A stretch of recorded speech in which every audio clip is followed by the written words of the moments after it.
Hello friends, வணக்கம் and welcome to கோமூஸ் kitchen. நாம் இன்றைக்கி பார்க்க போகிற ரெசிபி மஷ்ரூம் பிரியாணி. மஷ்ரூம் பிரியாணிக்கு தேவையான பொருட்களை பார்த்துடலாமா? 200 கிராம் மஷ்ரூம் நல்லா க்ளீன் பண்ணி சின்ன சின்னதாக கட் பண்ணி வச்சுருக்கேன். ஒரு 1.5 கப்பு பாஸ்மதி ரைஸ் எடுத்து ஒரு அரை மணி நேரம் கழுவிட்டு அரை மணி நேரம் ஊற வச்சு வச்சுருக்கேன். ஒரு பெரிய வெங்காயத்தை நீல வாக்கில் கட் பண்ணி வச்சுருக்கேன். 2 சின்ன தக்காளியை நீல வாக்கில் கட் பண்ணி வச்சுருக்கேன். 1 டேபிள் ஸ்பூன் இஞ்சி பூண்டு விழுது, 2 டேபிள் ஸ்பூன் தயிர், காஷ்மீரி மிளகாய்த்தூள் 1 டேபிள் ஸ்பூன், அரை டீஸ்பூன் தனி மிளகாய்த்தூள், 3/4 டீஸ்பூன் மல்லித்தூள், அரை டீஸ்பூன் கரம் மசாலா, ஹோல் ஸ்பைசஸ்ன்னு சொல்லுவோம் இல்லையா, 2 பட்டை 2 துண்டு, பிரிஞ்சி இலை 2, 3 ஏலக்காய், 3 கிராம்பு, 1 ஸ்டார் அனீஸு, கொஞ்சம் கடல்பாசி, 1 அன்னாச்சி மூக்கு, கொஞ்சம் கொத்தமல்லி, கருவேப்பிலை, புதினா எல்லாத்தையும் சின்னதாக கட் பண்ணி வச்சுருக்கேன். குக்கரில் தான் செய்ய போகிறோம். ப்ரெஷர் பேன் போட்டிருக்கேன். அடுப்பில் 1 டேபிள் ஸ்பூன் அளவு நெய் விட்டுக்கிறேன். கொஞ்சம் ஆயில் விட்டுக்கிறேன்.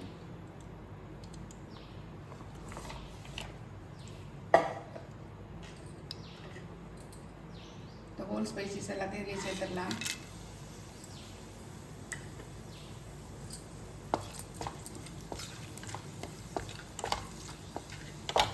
நல்லா பொரியட்டும்.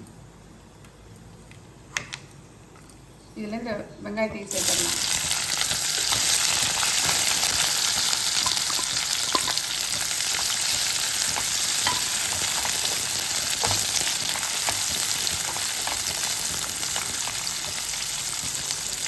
வெங்காயம் எந்த அளவு வதங்கின உடனே இஞ்சி பூண்டு இது சேர்த்துடலாம். 1 டேபிள் ஸ்பூன் அளவு.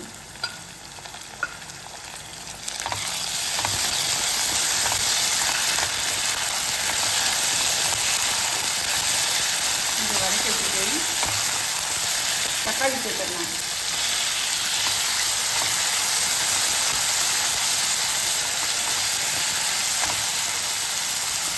இது கூடயே கொஞ்சம் உப்பு சேர்த்துக்கலாம். அப்போ தக்காளி நல்லா வதங்கும்.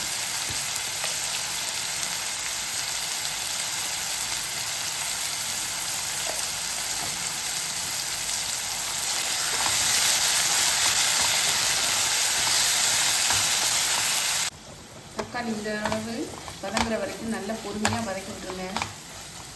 தக்காளி நல்லா வதங்கிச்சு பாருங்க. நம்ம இந்த ஸ்டைலில் இந்த மசாலாக்களை சேர்த்துடலாம். காஷ்மீரி மிளகாய்த்தூள், தனி மிளகாய்த்தூள் 2 சேர்த்துடுறேன்.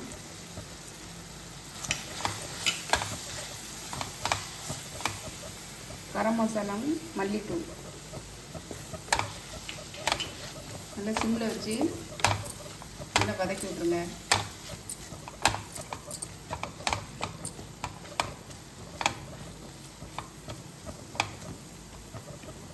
இந்த ஸ்டேஜில் தயிர் சேர்த்துடலாம்.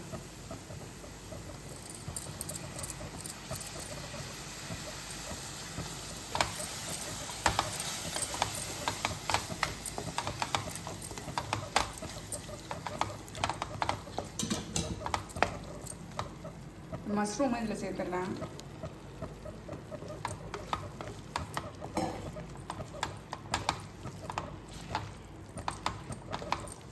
நல்லா கிளறி விட்டுட்டு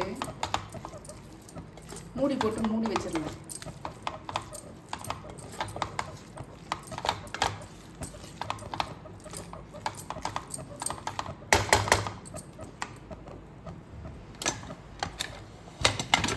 திறந்துடலாம். நல்ல தண்ணி விட்டுருக்கு பாருங்க. நம்ம இந்த ஸ்டேஜில் புதினா கொத்தமல்லி இது கொஞ்சம் தூவிடலாம்.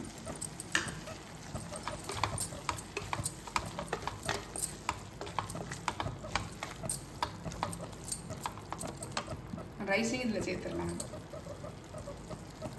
தண்ணி நல்லா வடிச்சிட்டு ரைஸை சேர்த்துடலாம்.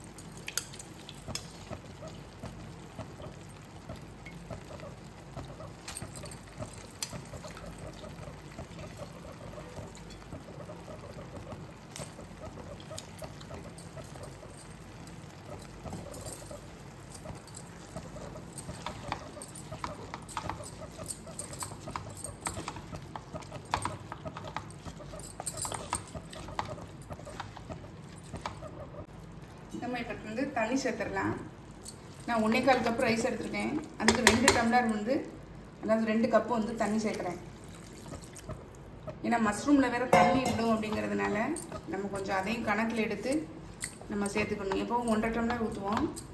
இப்போ நான் வந்து 1/4 கப் அளவு தான் தண்ணி விட்டுருக்கேன். இது நல்லா வந்து கொதிச்சு இது வரட்டும். நம்ம இன்னும் உப்பு சேர்க்கலை. ஏற்கனவே கொஞ்சம் உப்பு சேர்த்துருந்தேன், இப்போ கொஞ்சம் சேர்த்துக்கலாம்.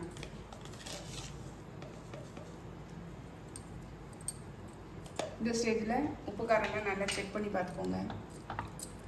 தக்காளிக்கு வதங்கிறதுக்காக போட்ட உப்பையும் பார்த்து சேர்த்துக்கோங்க.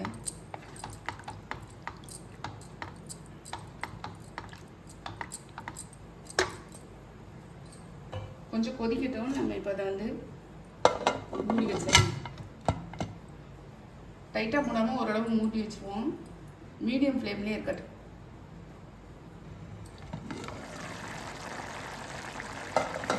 நல்லா கொதிச்சு வந்துச்சு பாருங்க. ஒரு தடவை மிக்ஸ் பண்ணி விட்டுட்டு நம்ம குக்கரை மூடிடலாம். ஏன் அப்படி செய்கிறோன்னா மேலே ஃபுல்லாக வந்து இந்த மஷ்ரூம் ஃபுல்லாக நிற்கும், சாதத்தோடு கலக்காமல். இப்போ மீதம் இருக்கிற கொத்தமல்லி தலையும் புதினாவையும் சேர்த்துக்கலாம்.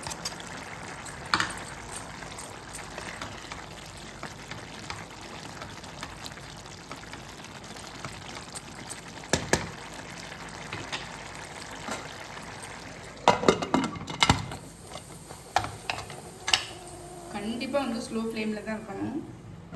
இல்லை 10 நிமிஷம் வச்சு நம்ம ஆஃப் பண்ணி எடுத்துடலாம். குக்கர் விசில் வந்தாலும் ஓகே தான், வரலைனாலும் 10 நிமிஷத்தில் நம்ம வந்து ஆஃப் பண்ணி நம்ம எடுத்துடணும்.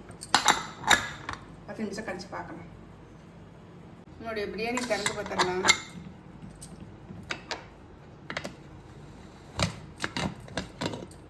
பாருங்க, சூப்பராக இருக்குது.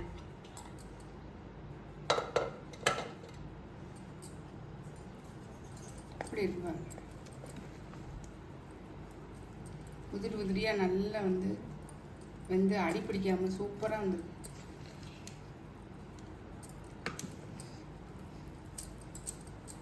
செம்மையாக இருக்குங்க. வாசனை கமகமன்னு இருக்கு. நம்மளுடைய மஷ்ரூம் பிரியாணி பாருங்கள், சூப்பராக இருக்குங்க. பார்க்குறதுக்கு எப்படி கலர்ஃபுல்லாக இருக்குது பாருங்கள். டேஸ்ட்டும் செம்மையாக இருக்குது, கமகமன்னு இருக்குங்க. நான் உங்களுக்கு காட்டுறேன் பாருங்கள், எப்படி இருக்குது பாருங்கள். கண்டிப்பாக ட்ரை பண்ணி பாருங்கள். கண்டிப்பாக ட்ரை பண்ணி பார்த்து கமெண்டில் சொல்லுங்கள். லைக் பண்ணுங்கள், ஷேர் பண்ணுங்கள், சப்ஸ்கிரைப் பண்ணுங்கள், பக்கத்தில் உள்ள பெல் ஐக்கானை கிளிக் பண்ணுங்கள். நாளைக்கு வேறு ஒரு ரெசிபியில் உங்களை சந்திக்கிறேன். பை. தேங்க்யூ.